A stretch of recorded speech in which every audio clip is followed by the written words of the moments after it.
lá, né, pessoal? Depois dessa, não tem como disfarçar mais, não. O tal do homem dos 60 milhões de votos, admirado por onde passa, em todos os cantos do mundo, é uma grande de uma farsa. Eu vou mostrar isso aqui para vocês com notícias recentes, algumas conexões que muita gente não fez ainda. A coisa é muito vexatória. Tá mais para tuberculoso, ninguém quer chegar perto, né? É uma ferramenta ali que encontraram para tirar o Bolsonaro do poder. Deu certo. Vamos ver quanto tempo vai durar. Esse é o nosso tema principal de hoje. E eu sou, se vocês, não perderia, porque é muito argumento para jogar na cara daquele amigo petista. A gente vai conversar também sobre a imprensa desafiando o Xandão. Vejam só que coisa, né? Os tempos estão mudando. A gente começa aqui por essa notícia no canto da tela, que, a princípio, pode parecer meio irrelevante, né? O que o Brasil tem a ver com isso aí? As exportações daquele pozinho branco, né, que não é farinha, na Colômbia, tendem a superar as exportações de petróleo. Vamos lá. Primeiríssimo lugar, vocês sabem de onde vem a maior parte da droga que é consumida aqui no Brasil, é justamente da Colômbia, né? Então, se tem mais oferta, é sinal de que o preço talvez baixe, né? Pode acontecer isso. E aí o consumo aumenta. O que não acontecia na época do Jair Bolsonaro, porque eram tantas apreensões que o produto começou a ficar raro e, consequentemente, mais caro. Mas a coisa vai um pouquinho além, tá, pessoal? Isso que eu quero que vocês entendam. Vejam só a naturalidade com que a coisa é tratada. É simplesmente uma droga, vai superar o petróleo nas exportações e é tranquilo. Tipo, é tranquilo. Não existe crítica, não existe ressalva, não existe preocupação. É simplesmente isso. A notícia é essa. Quem está no poder? Um esquerdopata, o Petro. Né? Isso aí, pessoal, vai atingir o Brasil de uma maneira que vocês podem até não imaginar agora. Tá? Mas vai ser pesado.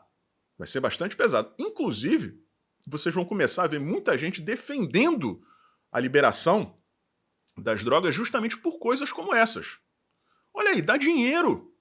Dá dinheiro. Vejam o bem que isso está fazendo para a economia colombiana. Imagine o tanto que o Brasil ia arrecadar de imposto se legalizasse.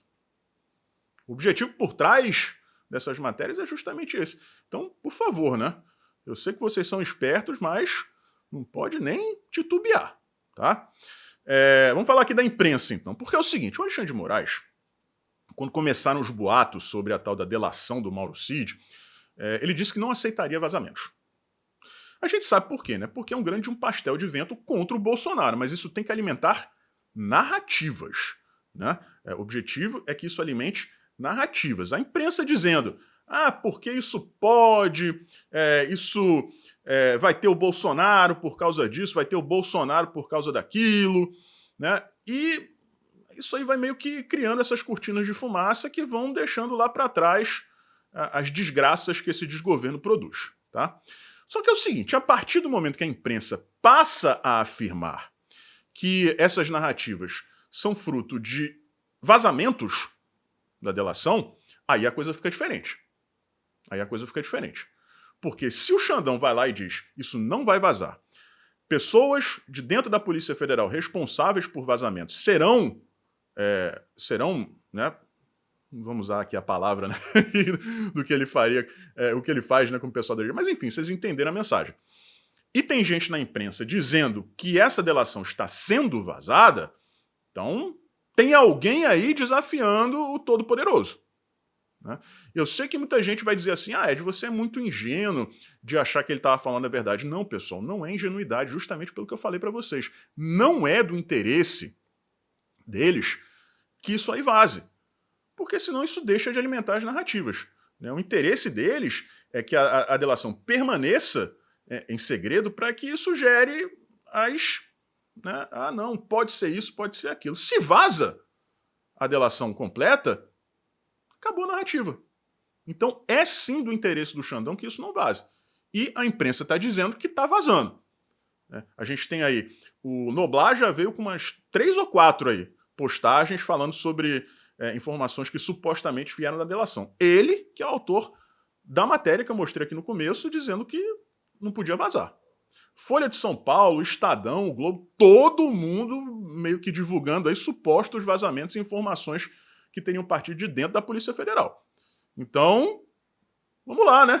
Se é para perseguir, né, as pessoas, vamos perseguir aí também o pessoal da Polícia Federal que tá vazando informação, né, Xandão? Pô, vamos fazer o trabalho completo, né? Chegamos então ao nosso tema principal de hoje, galera. Assim, não é com alegria que eu falo isso pra vocês, né? Porque é aquela história, todo mundo sabia, né, estava acontecendo. Por que que o Lula foi tirado da cadeia? Né? Como sempre, a gente tem que falar aqui cheio de dedo, né? Porque sabe-se lá o que pode acontecer com a gente, mas o Lula estava largado na cadeia, ninguém queria saber dele mais.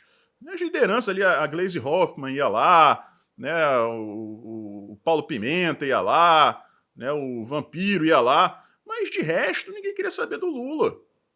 Era carta fora do baralho. Já estavam tentando construir novas lideranças na esquerda para reanimar, né? Reviver o movimento que estava destruído no Brasil. A questão da prisão em segunda instância, depois a anulação das provas, suspeição de Sérgio Moro, tudo isso foi com o objetivo de usar uma pessoa, né, que tivesse ali, né, um lampejo de popularidade que pudesse tornar crível um resultado de eleição em desfavor do Jair Bolsonaro. E foi assim que surgiu esse fenômeno Lula, né? Pois bem, em assumindo a presidência da República, a gente sabia que as coisas iam acontecer dessa forma. Que ele não tinha essa popularidade, né? Há muito tempo que não tinha. Todo lugar que o Lula vai, ele é achincalhado.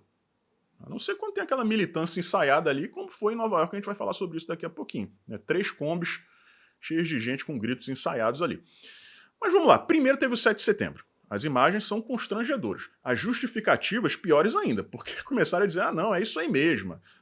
O desfile de 7 de setembro tem que ser chato, tem que voltar a ser o que era antes do Bolsonaro, esse cara aí que ousou exaltar a independência e as cores da pátria, coisa feia, tem que ser chato mesmo. É como se um cara, um populista como Lula, vaidoso, né, fosse gostar de ficar acenando pro vento, né, e desfilando pra mosca. Mas aquilo ali foi chocante. Não tinha ninguém. Aí o Lula vai para o G20 e fala mais um monte de potoca a respeito de Ucrânia, a respeito de Rússia. E todo mundo já percebeu que o Lula está colocando em risco o Brasil para poder ficar ali segurando, né, o saco do Putin e o saco do Xi Jinping. Não é nem que ele tenha deitado no colo dos dois, não. Né? Ele está servindo de capacho para os dois. E por mais que seja muito difícil para toda essa imprensa a nível global, que ajudou a elegê-lo, né, a defendê-lo, admitir isso, eles não estão conseguindo mais segurar. Tá? No G20, ele falou mais um monte de bobagem e ficou meio que isolado ali. Né?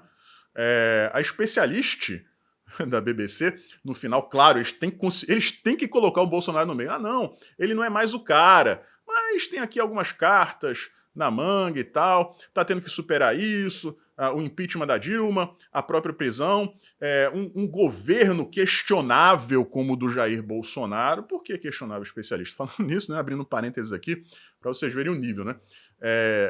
A CNN publicou uma matéria dizendo que as declarações do Lula sobre o embargo de Cuba não afetariam a imagem dele, a imagem do Brasil nos Estados Unidos. Aí você vai fazer uma pesquisa sobre o especialista, tá aí o cara, né, na época da eleição, né, torcendo pro Lula descaradamente no Twitter, gente. Assim, é uma coisa muito, muito, muito feia, né? É uma coisa, todo especialista dessa mídia podre é esquerdista, é petista. É uma coisa impressionante. Né? Mas colocou o nome especialista, nossa, credibilidade automática. Né? Beleza, G20, fracasso. Chega no G77, ele pensa, agora eu tô no Maracanã, tô jogando em casa, Maracanã lotado, né? Em Cuba, em Havana, né? Aqui eu vou deitar e rolar. Foi pro discurso dele, no plenário, não tinha quase ninguém. De acordo com a própria matéria aí, quando ele percebeu que era a vez dele de falar e olhou que não tinha ninguém, ele ficou sem entender nada. Como assim? Eu vou falar agora e não tem ninguém para ouvir?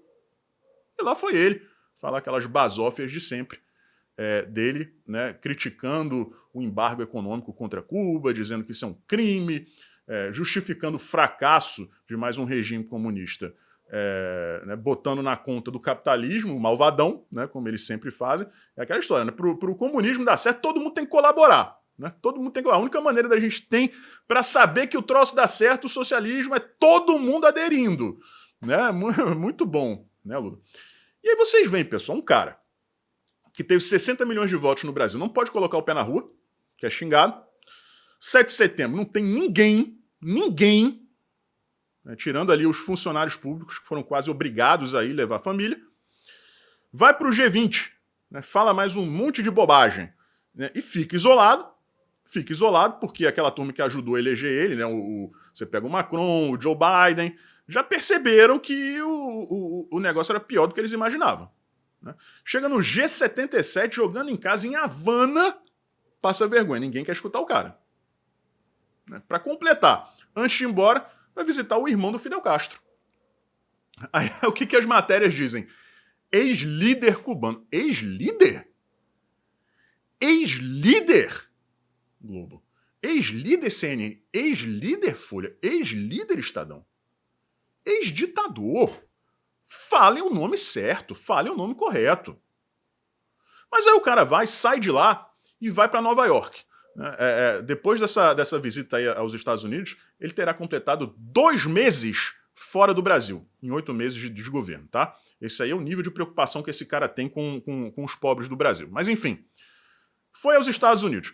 Quando vai chegando no hotel, tem uma turminha ali, que vem chamar umas 3 combis, né? 3 combis. Como lá não tem mortadela, né? O pessoal não tem esse costume de comer pão com mortadela, devia ter um carrinho de hot dog ali esperando, né? Pra dar pro pessoal, de repente até com um militar, né, exportado pra lá pra fazer esse papelão. Cantando as músicas, tudo ensaiadinho, tudo bonitinho, né? Foi todo mundo junto ali nas combis treinando o negócio. Mais vermelho do que verde e amarelo, como sempre. Agora, na hora da verdade, né, quando não tem nada ensaiado, tomou vaia na rua. Tomou vaia na rua de novo. Lula ladrão, seu lugar na prisão. Então a popularidade desse cara não existe há muito tempo. Desde a época que o Obama, como se o Obama fosse alguém, né, que merecesse credibilidade, chamou ele de o cara, o político mais popular do mundo. Né? Tipo você se elogiando no espelho. Né? Mas desde aquela época, que realmente ele era uma figura popular aqui e lá fora, que isso não existe mais. Não existe mais. Eu não vou chegar aqui e dizer para vocês, ele não recebeu 60 milhões de votos, porque, né, a gente sabe. Né? Eu não vou dizer isso aqui. Agora, que é esquisito um cara que recebeu 60 milhões de votos não poder botar o pé na rua, é esquisito. Isso aí ninguém pode negar. Né? Um cara que é tido como um líder mundial, admirado por todo mundo, queriam tirar o Bolsonaro para colocar ele porque ele seria um democrata, um diplomata representando o Brasil lá fora. Execrado, né? Enjeitado por grandes líderes mundiais no G20 e chega no G77. Ninguém quer saber do cara. Tá? Quanto tempo isso vai durar? Eu não sei. Tá? Eu não sei. Duvido que conclua o mandato. O que eu venho alertando aqui para vocês desde sempre. Para o Chuchu entrar em campo, eles têm que ter certeza de que o Bolsonaro não é mais uma ameaça. Só que eles não vão conseguir isso, porque por mais que eles tornem definitivamente o Bolsonaro inelegível, ele sempre vai ter o capital político para passar para mais alguém. E aí, não dá para o Chuchu ganhar em 2026. Tá? Tem as urnas aí e tal, não sei o quê. Vem coisa aí ano que vem, pessoal.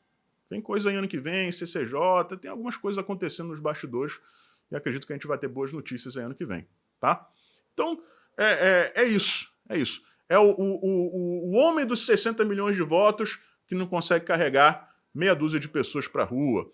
É o líder mundial que não tem admiração de mais ninguém. Mas é isso aí, colocarem na presidência e vamos aturando. Né? Antes de finalizar aqui, o presidente do PL, né, o Valdemar Costa, sugeriu que o Xandão fosse candidato à presidência da República. Eu não morro de amores pelo Valdemar, né? Nem pelo PL. Mas eu entendi o que ele quis dizer, né? Seria uma ótima. Eu dou total apoio à candidatura do Xandão. Eu acho que ele deveria vir sim como candidato, né? Sai do STF, já que ele não é o mais odiado, vem aí como candidato. Vamos ver o que acontece. Mas eu acho que ao ler notícias nesse sentido, ele deve pensar assim, né, o Xandão? Pra quê? Se eu posso ser presidente sem nenhum voto, né? Coisas do Brasil. Um forte abraço, a gente se vê por aí.